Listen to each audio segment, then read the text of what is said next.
unreachable star or a heavenly cause. Oh, to reach. Halo Gabuters, dimanapun Anda berada, bagaimana kabarnya? Saya doakan semoga kita semua selalu diberikan 4 sehat 5 sempurna. Kembali di Ren Movie masih bersama dengan saya Rana. Film yang akan saya bahas kali ini berkisah tentang seseorang yang terlihat biasa-biasa saja namun ternyata sangat berbahaya. Baik tanpa banyak kangengong lagi, langsung saja renggangkan badan, hembuskan nafas dan markijo, mari kita lalajo.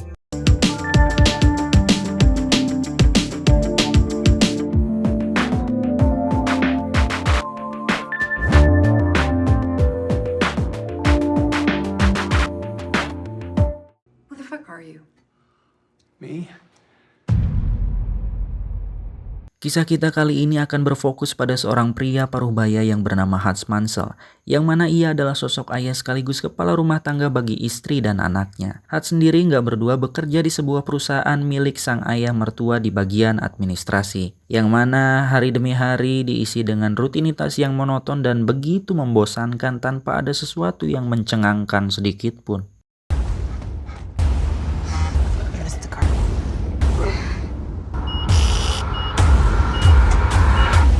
Hingga pada suatu malam kediaman Hans pun didatangi oleh dua pancalongok, yang mana Hans berhasil memergoki mereka, namun karena suatu alasan tertentu, Hans pun membiarkan mereka mengambil uang receh yang jumlahnya pun tidak seberapa.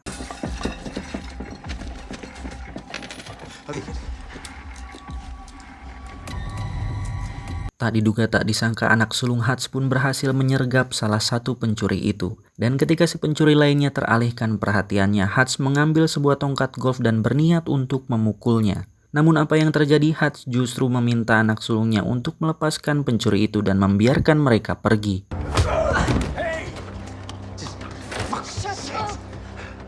Alhasil anak sulung Hans pun merasa kesal dan sangat kecewa dengan tindakan Hans. Ditambah sikap polisi yang seolah ikut menunjukkan rasa kecewa terhadap sosok ayah sepertinya. Tak bisa dipungkiri kejadian tersebut pun berdampak negatif.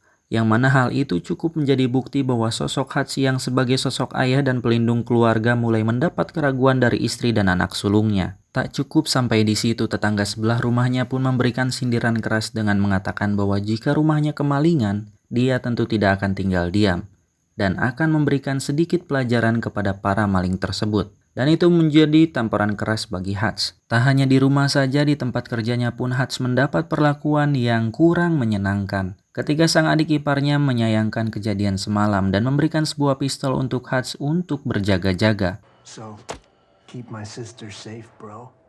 Kemudian Hans bertemu sang ayah mertuanya untuk membicarakan tentang Hans yang ingin membeli perusahaan itu. Namun karena harganya belum sesuai, Hans pun diminta untuk memikirkannya kembali. Di luar semua kegabutan dan kepenatannya, Hans ternyata memiliki sebuah radio khusus di kantornya, di mana dia sering berbicara dengan seseorang yang nampaknya adalah teman lamanya. Di mana semua hal itu menjadi sebuah pertanyaan tentang siapakah sosok Hans ini sebenarnya. Dan percakapan Hans dengan seorang di radio tersebut akhirnya menguak sebuah fakta menarik tentang alasan kenapa Hans tidak melakukan perlawanan di malam itu. Karena ternyata Hans sudah mengetahui secara detail tentang dua pencuri itu, yang mana mereka berdua adalah sepasang suami istri yang kemungkinan besar sedang mengalami masalah ekonomi.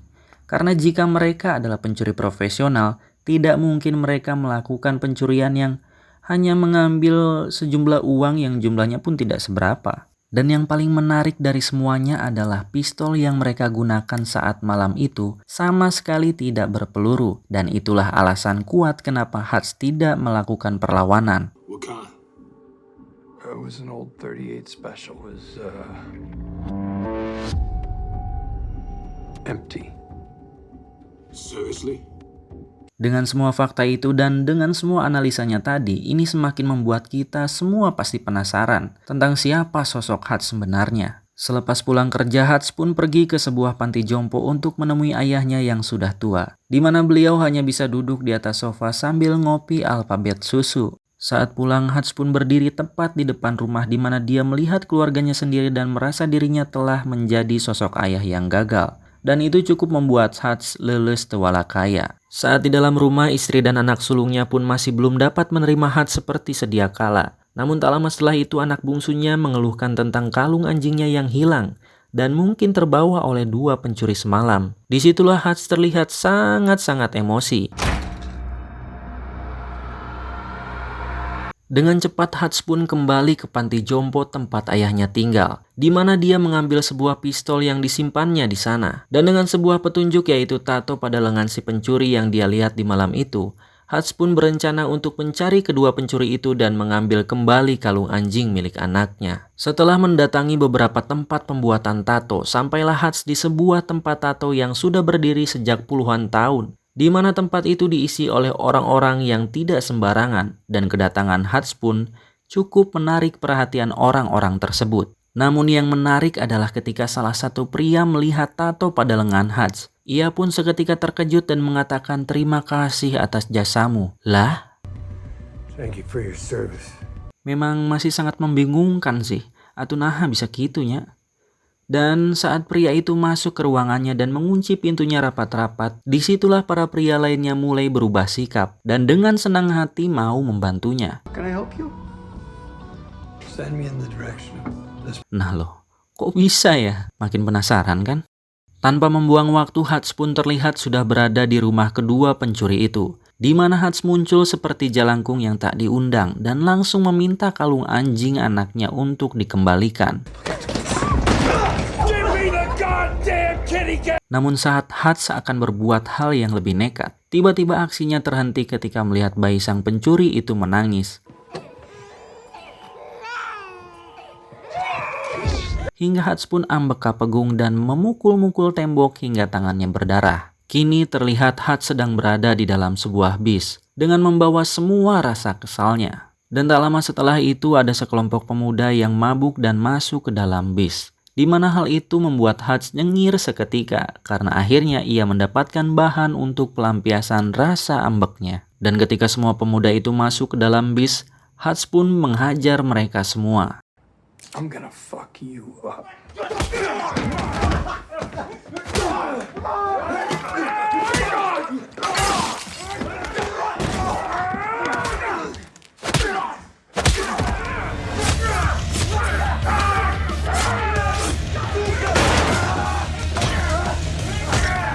Dan sampai di sini mulai terlihat jelas bahwa Hutch ini merupakan pria yang bukan siapa-siapa, namun bukanlah pria yang sembarangan. Ia adalah pria punya selera. Setibanya di rumah, sang istri pun awalnya terkejut dengan banyaknya luka di tubuh Hutch. Namun tanpa banyak bertanya, ia pun langsung mengobati Hutch dengan tulus dan sepenuh hati. Sementara itu adegan berpindah di mana kita akan diperlihatkan seorang mafia Rusia bernama Kuznetsov, atau lebih mudahnya kita panggil Mang Engkus. Yang mana Mang Engkus terlihat berjoget dan bernyanyi di sebuah klub malam yang cukup ramai pada malam itu. Dan saat mereka bersama, Mang Engkus pun ditegur oleh rekan-rekannya karena goyangan gebor mujairnya tadi, yang mana sikapnya tersebut dianggap bisa menurunkan kepercayaan sebagian besar dari mereka karena menunjukkan tidak adanya wibawa dan rasa hormat dalam diri Mang Engkus. Dan apa yang dilakukannya, Mang Engkus pun memecahkan gelas dan tiba-tiba menyerang salah satu pengunjung yang berada di sana, lalu menggorok lehernya tepat di depan para rekan-rekannya tersebut. Dan hal itu pun cukup membuktikan bahwa Mang Engkus memang sangat berbahaya dan bisa membuat kepercayaan mereka meningkat. Tak lama setelah itu, Mang Engkus pun mendapat telepon bahwa adiknya dirawat di rumah sakit, yang mana adiknya tersebut ternyata adalah salah satu korban dari Hutch saat peristiwa di dalam bus tadi. Mang Engkus pun marah besar dan menginterogasi satu persatu teman adiknya mengenai pelaku yang telah membuat adiknya babak belur, yang mana salah satu temannya ternyata mendapatkan identitas kerja dari Hutch. Singkat cerita, terlihat Hutch telah pulih seperti sedia kala, dan tak lama ia pun mendapat panggilan telepon dari temannya yang biasa menemaninya di radio, yang mana temannya tersebut mengingatkan tentang kejadian semalam, bahwa salah satu orang yang dihajar Hutch adalah anggota keluarga dari seorang mafia Rusia berbahaya, yakni Mang Engkus. Untuk mencari informasi tentang si Engkus ini, Hutch pun pergi ke tukang cukur, di mana di situ ada seseorang yang cukup penting, entah siapa itu. Tapi sekilas kita dapat menebak bahwa orang itu adalah seorang agensi yang pernah bekerja sama dengan Hutch di masa lalu. Dan setelah melihat dokumen tentang Mang Engkus, Hutch tak sedikit pun menyesali tentang perbuatannya semalam dan akan menghadapi setiap resiko atas setiap tindakannya tersebut. Ku sendiri memberikan kartu identitas Hutch kepada stafnya, di mana stafnya tersebut menyuruh salah satu orang dari pihak pemerintahan untuk melacak alamat dan semua hal tentang Hutch. Dan alangkah kagetnya sang staf tersebut ketika mengetahui bahwa Hutch adalah orang yang sangat berbahaya, di mana kita bisa melihat beberapa foto yang memperlihatkan tentang kebrutalan Hutch di masa lalu. Sampai-sampai sang staf tersebut memutuskan untuk tidak ikut campur dan mengundurkan diri dari pekerjaannya saat itu juga. Saat Hutch dan keluarga sedang makan malam di luar dugaan, Mang Engkus ternyata bergerak lebih cepat dari yang diperkirakan, di mana ia mengirimkan beberapa pasukannya ke rumah Hutch untuk menghabisinya beserta keluarganya. Dengan cepat Hutch meminta istri dan anaknya untuk masuk ke ruang basement, di mana mereka semua dibuat bingung dan terkejut, di mana ternyata basement yang mereka anggap biasa-biasa saja ternyata memiliki teknologi tinggi. Hutch pun meminta keluarganya untuk tetap tenang dan jangan memanggil 911. Don't call 911. Ketika pasukan Engkus masuk, mereka pun disambut kebrutalan Hutch yang begitu edan, yang mana ia berhasil melumpuhkan beberapa pasukan Engkus meskipun pada akhirnya berhasil ditangkap karena di-strum dari belakang.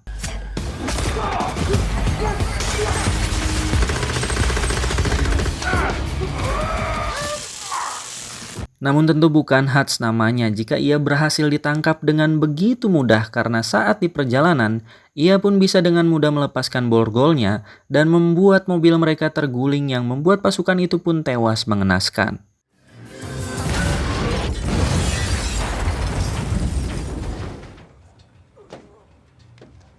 Hutch pun segera kembali ke rumah dan bebersih, kemudian dia dengan tenangnya membawa istri dan anaknya keluar dan melihat begitu banyak jasad yang ngagaloler. Kemudian ia menyuruh mereka untuk pergi ke tempat aman sampai semua situasinya kembali kondusif. Setelah istri dan anaknya pergi, Hutch pun membuka kotak berisi emas batangan miliknya yang mana itu adalah sisa harta dari pekerjaannya di masa lalu. Sementara itu sang ayah yang berada di panti didatangi oleh kedua orang suruhan Mang Engkus yang mana mereka bermaksud untuk membunuh beliau sesuai perintah dari Mang Engkus. Dan kita akan dibuat amat sangat terkencang, tercengang, dan terkejut melihat dua orang suruhan tersebut sama sekali tak berdaya ketika ayah Hutch yang sudah sangat tua ini lebih berbahaya dari yang dibayangkan.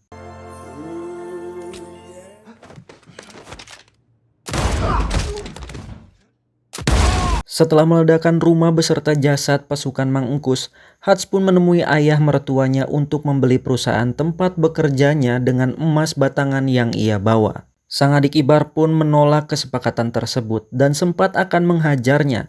Namun Hutch yang sudah tidak peduli pun dengan cepat memukul perut sang adik ipar yang mana ia terlihat sangat amat kesakitan. Di sisi lain pun Mang Engkus terkejut ketika mengetahui bahwa semua pasukan kirimannya tewas ditambah salah satu anggota pasukannya tersebut adalah asisten kesayangannya. Mang Engkus pun mengerahkan seluruh pasukannya untuk menangkap seorang Hutch Mansell. Hutch sendiri sedang mempersiapkan sebuah rencana yang mana Hutch berniat untuk melakukan perang kepada Engkus setelah mengetahui bahwa Engkus telah mengirimkan pasukan untuk membunuh keluarganya. Tanpa ragu dan tanpa rasa takut sedikit pun, Hutch pun mendatangi tempat penyimpanan uang milik Engkus, di mana dia dengan santainya membantai puluhan pasukan bersenjata seorang diri.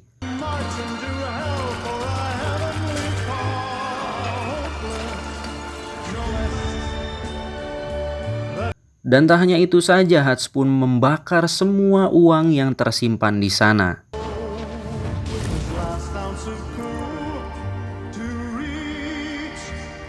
Dan setelah itu Hutch pun mendatangi klub milik Engkus yang mana kita bisa lihat ia sedang asik makan tanpa ada rasa takut sedikit pun.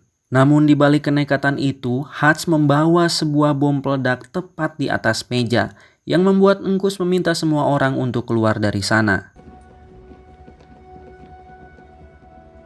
Tanpa basa-basi, Hutch pun langsung mengungkapkan tujuannya datang ke sini, di mana dia menawarkan sebuah kesepakatan damai dan mengatakan kepada Engkus bahwa ia sudah membakar seluruh uangnya dan usaha milik Engkus. Hutch pun mengatakan agar Engkus segera taubat.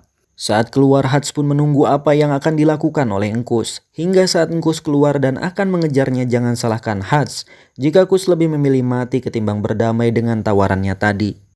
Hingga terjadilah kejar-kejaran di mana mobil Hutch diberondong ratusan peluru.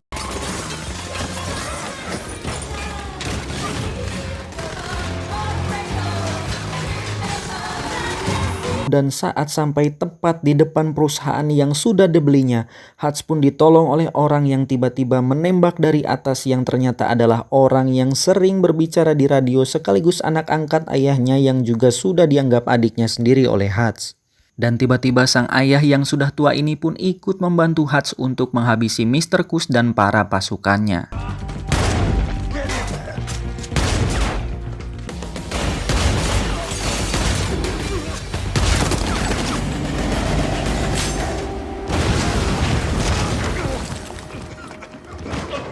Sementara itu adik angkat Hutch terlihat sedang bertarung jarak dekat dengan para pasukan Kus.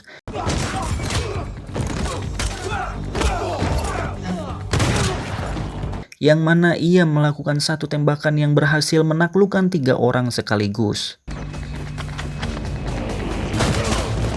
Sementara Hutch menggunakan sebuah jebakan tikus untuk membuat sebuah peledak kecil. Kemudian saat orang-orang itu terkejut, Hutch pun menembak mereka dari jarak dekat dan kemudian mengambil sebuah pistol dari dalam kulkas. Lalu menghabisi yang lainnya dengan tembakan linggis yang sudah dia buat. Setelah semua pasukannya tewas, tersisa Kus yang masih hidup. Dan ia berhasil menembak bahu adik angkat Hutch.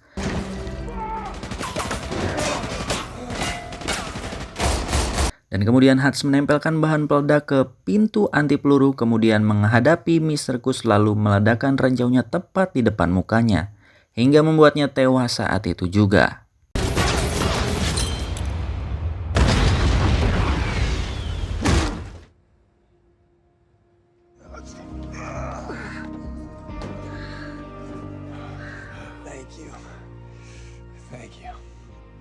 Setelah semua itu berakhir, Hutch pun ditangkap dan diinterogasi oleh 2 polisi, di mana mereka berdua dibuat sangat amat terkejut dengan ratusan jasad manusia di lokasi tersebut, dan seolah tak percaya jika Hutch telah melakukan hal itu sendirian.